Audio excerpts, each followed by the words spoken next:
বড়ই বরকতময় তিনি, যার হাতে সমগ্র রাজত্ব, আর তিনি সবকিছুর উপর ক্ষমতাবান।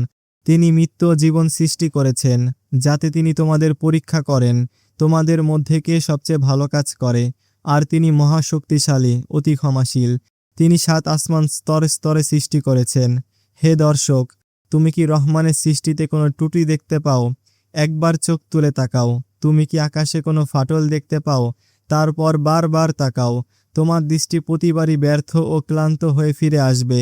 আর আমি নিকটবর্তী আকাশকে তারকার প্রদীপ দিয়ে সুশোভিত করেছি, এবং সেগুলাকে বানিয়েছি শয়তানদের মারার উপায়, আর তাদের জন্য জ্বলন্ত আগুনের শাস্তি প্রস্তুত করে রেখেছি।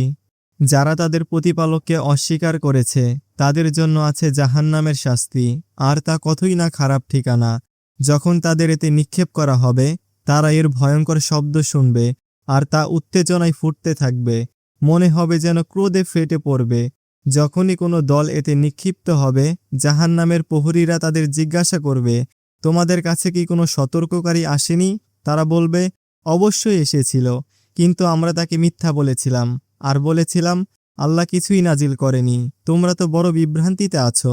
আর তারা বলবে, আমরা যদি শুনতাম বা বুঝতাম, তাহলে আমরা জাহান্নামবাসীদের মধ্যে থাকতাম না। তখন তারা নিজেদের গুনাহ স্বীকার করবে।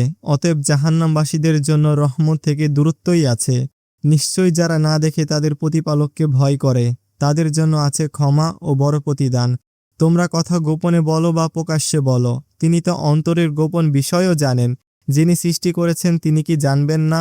তিনি তো সূক্ষ্ম বিষয়েও জ্ঞানী, সবকিছুর খবর রাখেন। তিনি সেই সত্তা, যিনি তোমাদের জন্য জমিনকে সহজ ও সমতল করেছেন। তাই এর পথে চলাফেরা করো, আর আল্লাহর দেওয়া রিজিক খাও, আর তার কাছেই তোমাদের ফিরে যেতে হবে। তোমরা কি নির্ভয় হয়ে গেছো সেই সত্তা থেকে, যিনি আকাশে আছেন, যে তিনি তোমাদের জমিনে ধসিয়ে দেবেন আর তখন তা কাঁপতে থাকবে?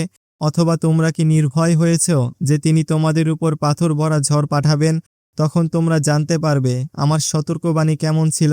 তোমাদের আগের লোকেরাও মিথ্যা বলেছিল, তাই দেখো আমার শাস্তি কেমন ছিল।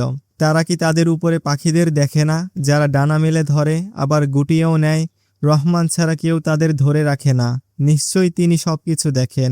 কে আছে এমন যে তোমাদের বাহিনী হয়ে রহমানের বিরুদ্ধে তোমাদের সাহায্য করতে পারে? কাফেররা তো শুধু ধোঁকার মধ্যেই আছে। আর যদি তিনি তোমাদের রিজিক বন্ধ করে দেন, তাহলে কে আছে যে তোমাদের রিজিক দেবে? তবুও তারা অবাধ্যতায় ও ঘৃণায় ডুবে আছে। যে ব্যক্তি মুখ থুবড়ে হেঁটে চলে, সে কি সঠিক পথে আছে, নাকি সে যে সোজা পথে সোজাভাবে চলে? বলো, তিনিই তোমাদের সৃষ্টি করেছেন এবং তোমাদের কান, চোখ ও হৃদয় দিয়েছেন, কিন্তু তোমরা খুবই কমই কৃতজ্ঞতা প্রকাশ করো। বলো, তিনিই তোমাদের পৃথিবীতে ছড়িয়ে দিয়েছেন, আর তার কাছেই তোমাদের একত্রিত করা হবে।